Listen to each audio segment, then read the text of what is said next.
Chapter 7, Video 7.2, Self, Society, and Myth. Traditional stories and myths provide archetypes for heroes, but they also give us paradigms for how to deal with life's challenges, such as how to navigate life's transitions through psychosocial growth stages. This video will present a few of these stages and lay out the evolution of social consciousness alongside the different levels of interpretation. Erik Erikson established the psychosocial stages of the development of the human person from infancy to old age. During each stage, a minimal level of some desired virtue or faculty of the human person ideally is achieved. So in infancy, hope is established and trust or mistrust is sown into the psychology of the infant. Whereas in early childhood, the will is achieved and either autonomy or doubt is established. At the age of play stage for Erikson, a sense of purpose is laid down and either initiative is fostered or guilt.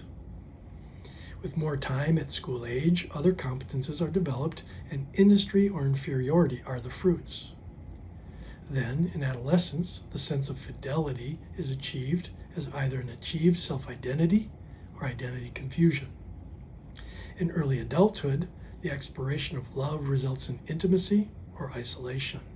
This is followed by middle age, which is marked by establishing care with either generativity or stagnation resulting. Finally, old age brings wisdom and results in either integrity or despair.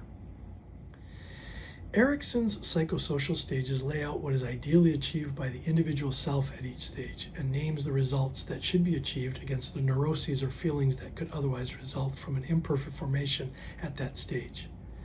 These stages are important to understand as both stages of human life, but also as being associated in different cultures with rites of passage to mark the beginning or end of each stage.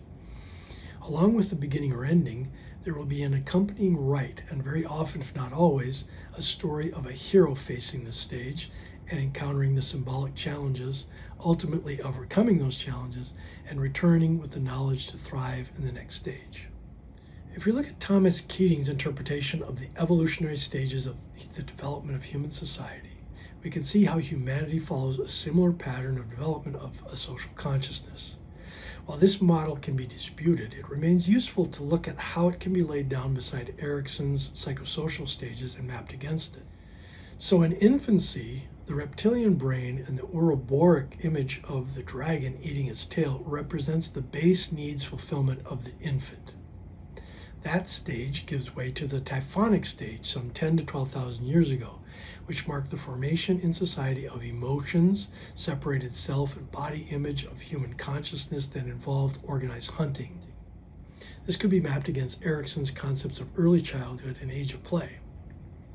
During school age and adolescence, humans achieve a level of mythic membership, which on the social evolution side involves verbal and social enculturation, civilization that is learning conforming to social norms of behavior, and farming technologies.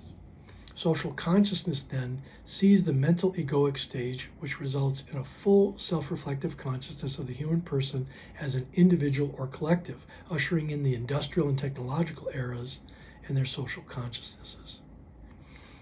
This might map into early adulthood and middle age. The highest stage of social consciousness may or may not be achieved in old age, as this intuitive stage of social consciousness can be the achievement of a oneness with the transcendence of the cosmos with an inclination to serve others. Whether one maps this differently is up to each person's understanding of the different stages of humanity. What becomes clear, though, is that a human person's development today can be explained by different stages of psychosocial as well as evolutionary stages of the development of social consciousness. With time and experience, a person or group of people may also develop more and more complex competences in interpretation. We've discussed these as levels of interpretation, but each level can also represent a stage. The infant and child tend to see things literally, interpreting the world as purely material, as humans in these early stages acquire their first language. They use the literal method and learn how to tell of the qualities of nature around them. Then, as they grow, age of play and school age, they must learn how to conduct themselves according to the rules of society. The tropological interpretation is relevant here as they traverse the typhonic stage, learning to control their emotions. The allegorical level then becomes more available with time and experience, reading and knowledge, in adolescence and middle age, where the human person, having mastered the myths of their culture, then pass it on with all its significance and interpretive flair to the next generation. Finally, if one believes and achieves the mental, egoic, and intuitive stages of human consciousness, the anagogical interpretive level can be achieved in a mystical union or oneness with the cosmos or transcendent beingness. Each stage has a transition, a liminal state through which one has to pass and has a mythic story to accompany it. Each presupposes the achievement of mastery of the previous stage or interpretation level.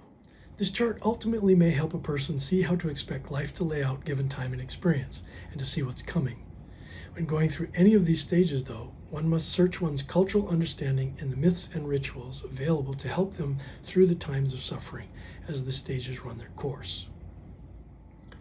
This is the stuff of old myths, medieval rituals, and modern-day drama. Look to the stories of your time to make sense of yourself and to know, or at least feel, that you are not alone.